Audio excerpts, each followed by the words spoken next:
On the 23rd anniversary of the September 11th attacks, both presidential candidates, Kamala Harris and Donald Trump, attended a remembrance ceremony in New York.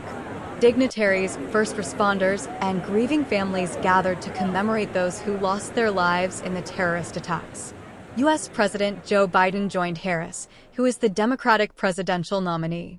Biden, Harris, and Trump visited the World Trade Center, Pentagon, and Shanksville, Pennsylvania, where the hijacked planes crashed in 2001. Harris and Trump shook hands before the ceremony, despite their fierce debate the previous night. Harris stood with Biden, while Trump stood with his running mate, J.D. Vance. Former New York Mayor Michael Bloomberg separated Biden and Trump. Although the September 11th commemorations are solemn events, the presence of politicians during an election year adds tension. Harris had been declared the debate winner in polls released shortly before the ceremony. No speeches were given at the World Trade Center, where relatives read the names of the victims. Biden and Harris later visited Shanksville, where passengers foiled the hijackers and laid a wreath at the Pentagon Memorial. Over 2,750 people were killed in New York, 184 at the Pentagon and 40 in Shanksville. President Biden honored those who died and the countless who volunteered for military service after the attacks. He vowed to prevent such an attack from happening again. #honoring the legacy of the 9/11 generation. In the wake of the September 11th attacks, the United States has grappled with the profound implications of that fateful day. President Joe Biden eloquently articulated the nation's sentiment during a recent ceremony, stating, "We owe these patriots of the 9/11 generation a debt of gratitude that we can never fully repay."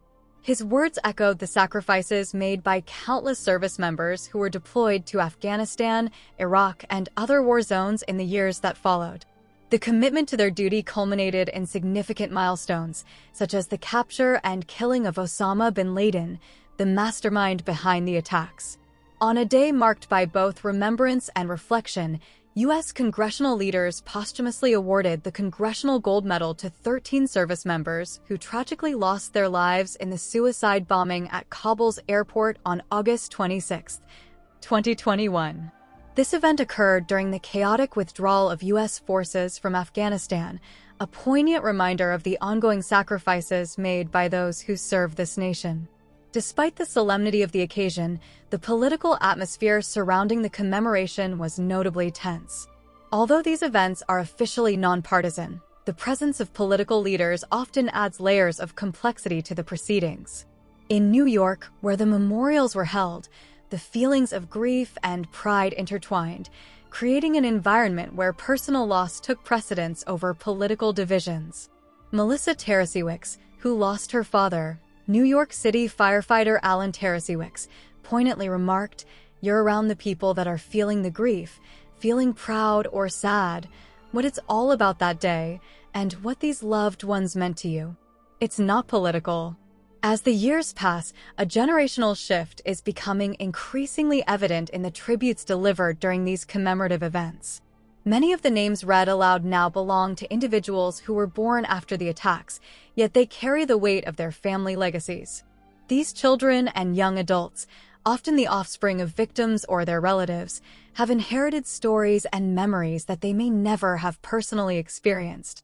They take on the responsibility of honoring those who came before them, ensuring that the legacy of their loved ones endures. A touching testament to this new generation of mourners came from Annabella Sanchez, who spoke last year about her grandfather, Edward Joseph Papa. "Even though I never got to meet you, I feel like I've known you forever," she said. "We will always remember and honor you every day. We love you, Grandpa Eddie." Such sentiments reveal the deep emotional connections that transcend time, allowing young people to forge bonds with those they have never met through the stories and memories shared by their families.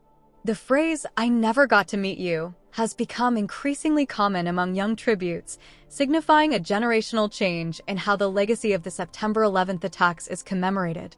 Last year, 28 young individuals participated in the name-reading ceremony, contributing to a poignant narrative that underscores the need for remembrance in a world where first-hand memories of the attacks are dwindling. This year, a similar turnout was anticipated, as more young readers prepared to honor the lives lost. Many of these young individuals are the children of victims whose partners were pregnant at the time of the attacks. Others are nieces, nephews, or grandchildren who have taken up the mantle of remembrance. They inherit not only stories and photographs, but also a solemn responsibility to keep the memory of those lost alive. Being part of a 9/11 family carries with it a profound sense of duty, as these young people grasp the significance of their roles in commemorating events that shaped their families' lives. Alan Aldicki, a 13-year-old who read the names of his grandfather and several other victims, aptly described this feeling by saying, "It's like you're passing the torch on." His words encapsulate the essence of the generational shift taking place as young people step into roles of remembrance and advocacy. They are not merely reading names, they are connecting with the past and ensuring that the stories of courage, loss, and resilience continue to resonate. As the nation observes the anniversaries of the September 11th attacks, it is essential to recognize the evolving nature of these commemorations. The involvement of a new generation serves as a powerful reminder that the impact of that day extends far beyond the immediate aftermath. It is a legacy that shapes identities, influences perspectives, and fosters a commitment to honoring those who made the ultimate sacrifice. In the years to come, the responsibility of commemorating the September 11th attacks will increasingly fall on those who have no personal memories of the events. Yet, through the stories passed down, the photographs cherished, and the shared experiences, the essence of that day will continue to live on. The role of these young tributes highlights the importance of remembrance and the need to ensure that the sacrifices made by the 9/11 generation are honored for generations to come. As we reflect on the legacy of September 11th, we must acknowledge the courage of those who served, the resilience of families who continue to grieve, and the commitment of a new generation to remember. Each name read aloud, each story shared, and each tear shed contribute to a collective narrative that binds us together as a nation, reminding us of the strength that emerges from tragedy and the enduring spirit of those we have lost.